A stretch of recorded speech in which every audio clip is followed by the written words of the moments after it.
اس لیے کہ اللہ کے نبی صلی اللہ علیہ وسلم نے اپنے اصحاب کے تعلق سے فرمایا اللہ فی اصحابی، اللہ سے ڈرو، میرے صحابہ کے معاملے میں اللہ سے ڈرو، لا تتخذوہم غرضا من بعدی، کہ میرے بعد ان کو تنقید کا نشانہ نہ بناؤ، میرے مرنے کے بعد ان کو تنقید کا نشانہ نہ بناؤ۔ فمن احبہم فبحبی احبہم، جو ان سے محبت کرے گا میری محبت کی بنیاد پر ان سے محبت کرے گا۔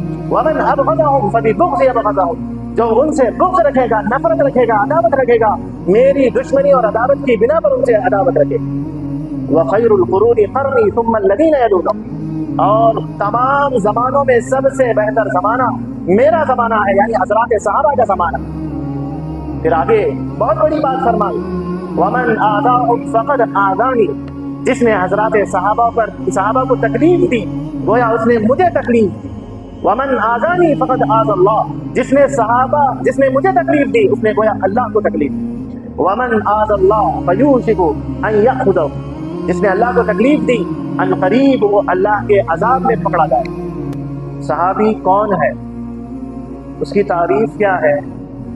من لقی النبی صلی اللہ علیہ وسلم مؤمنا به ومات علی الاسلام، جو اللہ کے نبی صلی اللہ علیہ وسلم کو حالت ایمان میں ملاقات کی ہو، ومات علی الاسلام، اور حالت اسلام میں اس کی وفات ہوئی ہو، اس کو صحابی کہتے ہیں۔ حالت ایمان میں اللہ کے نبی سے ملا ہوا ہو اور اس کی وفات کے وقت وہ حالت اسلام میں ہو، یہ وہ صحابی کہلاتا ہے۔ اب ہم تمام پر حضرات صحابہ کی تعظیم اور ان کی توقیر ہم پر فرض ہے، اس لیے کہ حضرات صحابہ کی جماعت وہ جماعت ہے جس کو اللہ تبارک و تعالیٰ نے محمد الرسول اللہ صلی اللہ علیہ وسلم کے لیے منتخب فرما۔ اسی کو اللہ کے نبی فرماتے ہیں ان اللہ نظر علی قلوب العباد، اللہ تبارک و تعالیٰ نے تمام بندوں کے دلوں پر نظر ڈالی، فوجد قلب محمد صلی اللہ علیہ وسلم خیر قلوب العباد، اللہ کے نبی صلی اللہ علیہ وسلم کے دل کو تمام مخلوقات کے دلوں پر بہتر پایا۔ فاصطفاہ لنفسہ، اللہ تعالیٰ نے آپ کے قلب اطہر کو پسند فرمایا، منتخب فرمایا۔ فابتعث برسالتہ، اور آپ کی رسالت کو پسند فرمایا۔ ثم نظر فی قلوب العباد بعد قلب محمد، پھر حضرت محمد صلی اللہ علیہ وسلم کے دل کے بعد تمام مخلوقات کے دلوں پر نظر ڈالا۔ فوجد قلوب اصحاب خیر قلوب العباد، تمام صحابہ کے دلوں کو تمام مخلوق کے دلوں پر بہتر پایا کہ اللہ تبارک و تعالیٰ نے جیسے اللہ کے نبی کا انتخاب فرمایا ویسے ہی تمام مخلوقات میں حضرات صحابہ کا بھی انتخاب فرمایا۔ اور صحابہ کے لیے جگہ جگہ قرآن میں آپ کی تعریف اور آپ کی توصیف بیان فرمائی گئی۔ تمام صحابہ کے لیے کہا گیا وَكُلًّا وَعَدَ اللَّهُ الْحُسْنَى، تمام کے ساتھ، سب کے ساتھ بہتری کا معاملہ ہوگا، سب کے ساتھ بھلائی اور خوبی کا معاملہ ہوگا۔ اور قرآن تمام صحابہ کی تعریف میں رد اللسان ہے، تمام صحابہ کو کہا گیا اولئک هم الراشدون، کہیں گیا اولئک هم الصادقون، کہیں کہا گیا اولئک هم المتقون، تو کہیں کہا گیا اولئک هم الفائزون۔ دیکھو حضرات صحابہ کی تعریف میں پوری قرآن بڑا پڑا ہے۔ تو اللہ کے نبی صلی اللہ علیہ وسلم کے ساتھ حضرات صحابہ کا بھی انتخاب ہوا۔ اسی کو اللہ تعالیٰ فرماتا ہے یا ایھا الذین آمنوا توبوا الی اللہ توبۃ نصوحا، اے ایمان والو سچی اور پکی توبہ کرو۔ عسیٰ ربکم ان یکفر عنکم سیئاتکم، بہت ممکن ہے کہ تم سے تمہارے گناہوں کو دور کر دیا جائے۔ ویدخلکم جنات تجری من تحتها الانہار، اور تمہیں ایسے باغات میں ڈالا جائے یا باغات میں بھیجا جائے جس کے نیچے نہریں جاری۔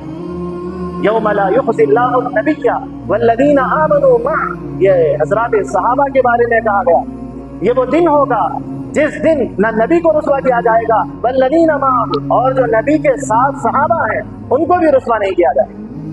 تو یہ وہ مقدس جماعت ہے، مقدس اور بابرکت ٹکڑی ہے جو اللہ کے نبی صلی اللہ علیہ وسلم کے ساتھ آپ کا انتخاب کیا گیا۔ تو حضرات صحابہ کی جماعت وہ جماعت ہے جنہوں نے ہجرت فرمائی، اور ہجرت ہماری زبان میں یوں ہی کہا جاتا ہے ہجرت فرمائی، تو ہم کہتے ہیں آپ سنتے ہیں، مگر ہجرت کے لیے آپ غور کر لیں، یہ وہ ہجرت تھی جب اللہ کے نبی صلی اللہ علیہ وسلم کو ہجرت کا حکم ہوا تو تمام صحابہ نے آپ کے پیچھے ہجرت فرمائی۔ اور وہ ہجرت کیسی تھی؟ ہجرت کے لیے اپنے مکان کو چھوڑنا پڑا، ہجرت کے لیے اپنی دکان کو چھوڑنا پڑا، ہجرت کے لیے یہاں تک کہ اپنی آل و اولاد کو چھوڑنا پڑا، ہجرت کے لیے اپنی بیویوں کو چھوڑنا پڑا، وہاں سے ہجرت کر کے مدینہ منورہ کی طرف چلے گئے۔ تو یہ وہ صحابہ کی جماعت ہے جنہوں نے اللہ کے نبی صلی اللہ علیہ وسلم کے لیے ہجرت فرمائی اور آپ کے ساتھ قدم بقدم پر جہاد فرمایا۔ اللہ کے نبی نے جو ہی حکم فرمایا تو دیگر اصحاب جیسے اصحاب موسیٰ کی طرح حضرات صحابہ نے نہیں کہا۔ جب موسیٰ علیہ السلام نے اپنے اصحاب کو جہاد کے لیے بلایا تو اس وقت انہوں نے کیا کہا؟ فَاذْهَبْ أَنْتَ وَرَبُّكَ فَقَاتِلَا إِنَّا هَاهُنَا قَاعِدُونَ، تو اور تیرا رب جا کر لڑ اور ہم یہاں بیٹھے تماشا دیکھیں۔ مگر یہ صحابہ کی جماعت وہ جماعت تھی جنہوں نے اللہ کے نبی سے کہا فَاذْهَبْ أَنْتَ وَرَبُّكَ فَقَاتِلَا إِنَّا مَعَكُمَا مُقَاتِلُونَ، اے نبی آپ اور آپ کے رب آپ بھی لڑے اور آپ دونوں کے ساتھ ہم تمام جماعت بھی آپ کے ساتھ لڑے۔ مگر ان صحابہ کے تعلق سے اپنے ذہن میں بدگمانی لانا یا ان پر تنقید کرنا، یہ ساری چیزوں کو اپنے ذہن سے نکالنا چاہیے۔ اس لیے کہ اللہ کے نبی صلی اللہ علیہ وسلم نے اپنے اصحاب کے تعلق سے فرمایا اللہ اللہ فی اصحابی، اللہ سے ڈرو میرے صحابہ کے معاملے میں اللہ سے ڈرو، لا تتخذوہم غرضا من بعدی، کہ میرے بعد ان کو تنقید کا نشانہ نہ بناؤ، میرے مرنے کے بعد ان کو تنقید کا نشانہ نہ بناؤ۔ فمن احبہم فبحبی احبہم، جو ان سے محبت کرے گا میری محبت کی بنیاد پر ان سے محبت کرے گا۔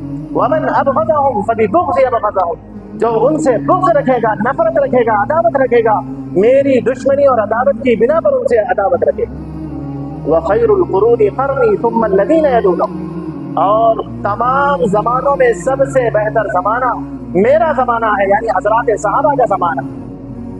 پھر آگے بہت بڑی بات فرمائی ومن آذاہم فقد آذانی، جس نے حضرات صحابہ کو تکلیف دی گویا اس نے مجھے تکلیف دی۔